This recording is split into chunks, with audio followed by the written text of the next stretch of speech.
Doctor चुप हो जा भाई, क्या बात होगी, क्या बात होगी? खैनी चाचा मर गए हैं। खैनी? कौन खैनी? गुटका खैनी?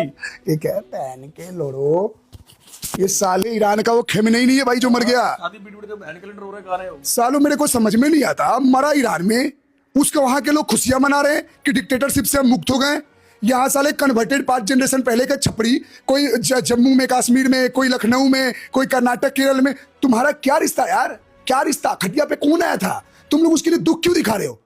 क्योंकि तुम्हारे धर्म का था।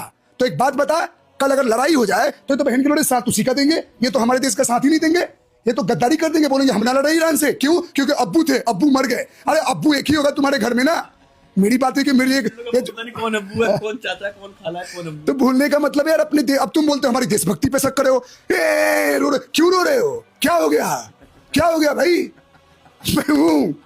मैं तुम्हारा दर्द बढ़ाने आया हूँ।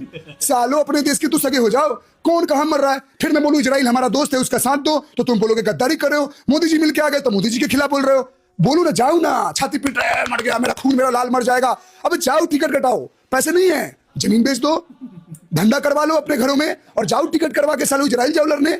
बुरा लग रहा है? और सलीम के लिए रो, सलीम तो सच बताता था, गर्दन काट दिए। ऐसे तुम धर्म का पालन करवाओगे और ऐसे तुम डर बना के रखोगे? सुन लो, यही कारण है कि तुम पे शक किया जाता है। तुम किसी भी माटी के सगे नहीं हो सकते थे। ठीक कहा था भीमराव अंबेडकर जी ने कि मुसलमान किसी भी राष्ट्र का सगा नहीं हो सकता, सिर्फ और सिर्फ अपने धर्म का सगा होता है, चाहे वो कहीं भी रहे।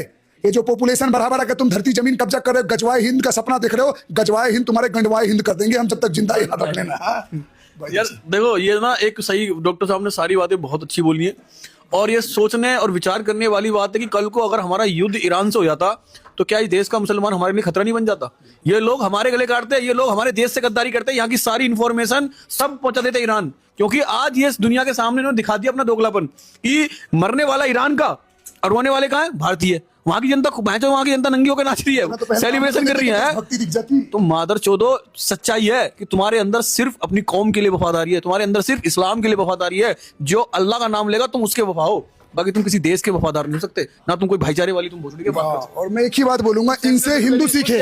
भी हाँ, पोस्ट कर रहे हैं, हाँ, ये सारे दिख रहे हैं। सुनो, कितना भी चंद्रशेखर रावण हो गया, हर्ष चिकारा हो गया, संजय सिंह हो गया, पता नहीं क्या साबित करना चाहते हैं वीडियो डाल के। मैं बात बोल देना चाहता हूं, हिंदुओं एकत्रित हो जाओ इन्हीं की तरह, वरना ये तुम्हारी सर्वनाश की तैयारी कर रहे हैं। और मैं बता रहा हूं, जो अपनी माटी और देश का सगा नहीं हो, कैसा इतना तो इन सालों ने पहलगाम में आंसू बढ़ा दिया होता ना, बहा दिया होता, तो सैल्यूट करता खड़े होकर। लेकिन इन दल्लों की यही सच्चाई है, देर रहते समझ जाओ, वरना तुम्हारा नाश पक्का है। जय श्री राम, जय गौ माता की।